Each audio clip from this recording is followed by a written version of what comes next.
Desde Chiusa de San Michele salimos del centro del pueblo hasta una parroquia donde empieza el sendero que conduce directamente hasta la Plaza de la Cruz Negra, con un desnivel de 600 metros y unas 2 horas de caminata, hasta llegar a los 1000 metros de altura con respecto al pueblo, no al nivel del mar.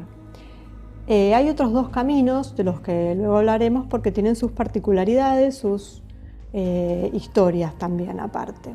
Esta abadía es muy simbólica del Piemonte, es un lugar que inspiró a Umberto Eco para escribir El nombre de la rosa.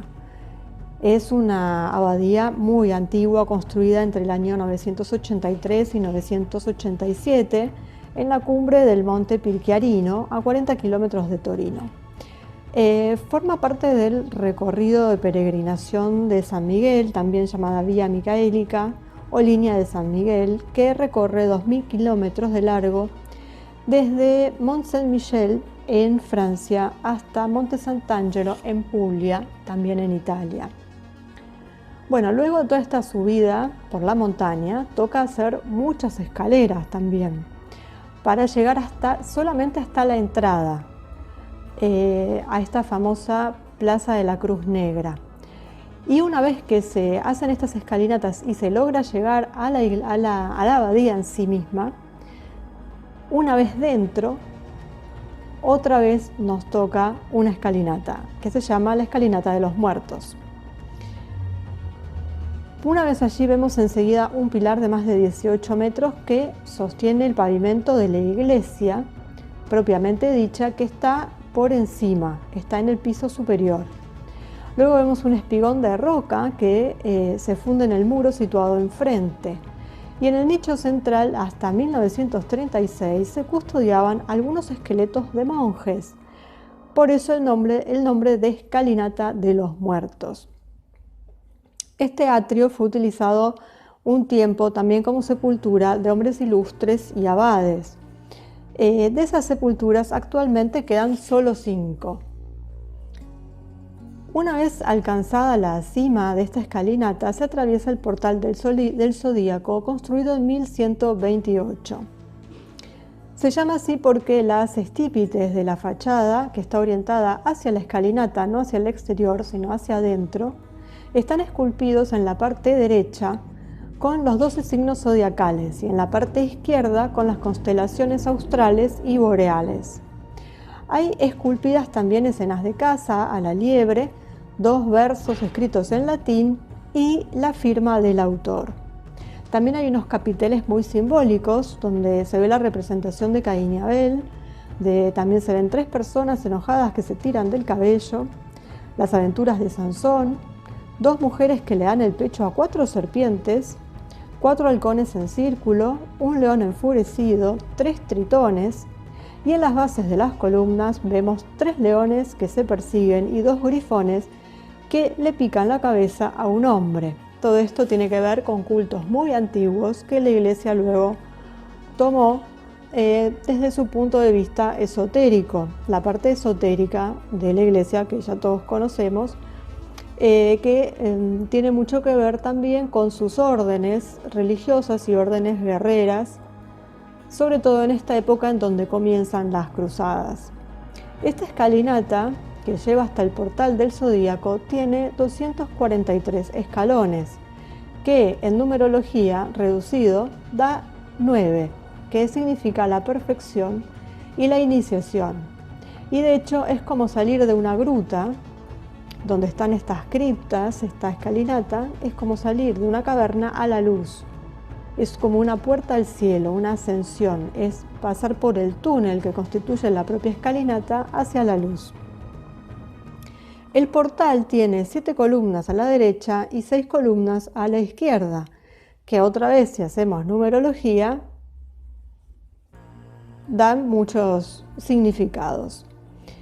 Pero lo más importante, lo más llamativo es que hay muchas anomalías en estas representaciones, porque en la parte zodiacal faltan signos, los símbolos que se utilizan varían con respecto a los que conocemos, el orden también es otro, y en la parte de las constelaciones pasa exactamente lo mismo. Nos encontramos con muchísimas anomalías. Esto es porque evidentemente, más allá de que no se trata de una mera decoración, ni siquiera de una enseñanza sobre los signos zodiacales o las constelaciones, sino que es un mensaje y que cada vez es más difícil de descifrar porque esa sabiduría se va perdiendo y va quedando en manos de muy pocos y muy escondido. Esta línea mágica de San Miguel, en donde está emplazada esta abadía, parece que es una línea energética que une en principio tres abadías importantes, como mencionamos, la de Mont-Saint-Michel en Francia, la Sacra de San Michele en Piemonte y la de Monte Sant'Angelo en Puglia, o sea, una en Francia y dos en Italia, situadas exactamente a 1000 kilómetros una de otra. Si alargamos esta línea, también pasa por Jerusalén en uno de sus extremos y en el otro extremo, pasando por St. Michael Mount en Cornualles, llega hasta la isla de Scaling Michael en Irlanda. Parece que fue el tercer lugar elegido por el propio San Miguel, esta abadía. Antiguamente era un lugar habitado por druidas, ya era un lugar sagrado, había menhires, así que ya tenía su lugar sagrado exactamente. Bueno, y hay una leyenda que cuenta que hacia el año 1000 el obispo de ese momento tuvo una visión, un globo de fuego con ángeles por encima de este globo, que pasaban por encima de la ermita que estaba construida en la cima de esta montaña. Él lo llamó los ángeles de fuego. Al mismo tiempo se le aparece San Miguel en los sueños al ermitaño que estaba viviendo en esa ermita y le ordena reconstruir un lugar santo en el lugar, es decir, reconstruir, estamos hablando del lugar santo ya utilizado por los druidas. Y también se le aparece a un caballero que quería expiar sus culpas luego de retornar de las cruzadas y en el sueño le indica el mismo lugar para la construcción.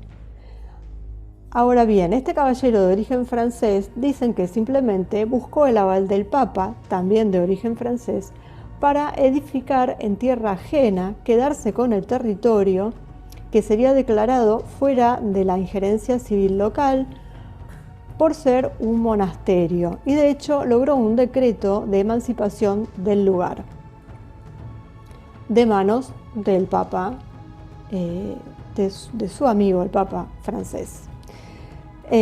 Su verdadero interés, el interés de ambos en realidad, era la energía telúrica que emanaba del lugar, y para más incluir la construcción se inició el día 21 de junio, solsticio de verano, y con eso está todo dicho. ¿Para qué quería esta gente este lugar? Así que, bueno, evidentemente es un lugar no solamente sagrado, sino con muchísima energía, en donde no descartamos que el propio arcángel haya hecho alguna de las suyas, pero que por lo menos de parte de este caballero francés, lo que lo movía era el interés sobre el terreno y sobre el poder que esto le confería y el poder que le daba esta energía, que vaya uno a saber para qué lo utilizaba y podemos imaginarlo. Sobre todo si se trataba de un amigo del Papa. Papa que alrededor del año 1000 fue el que lanzó la primera cruzada. Bueno, todo dicho. En próximos videos vamos a seguir con esta sacra, viendo la parte de la iglesia y también una sección que está afuera, donde pasaron cosas muy extrañas, incluido un suicidio misterioso con aparición de la Virgen.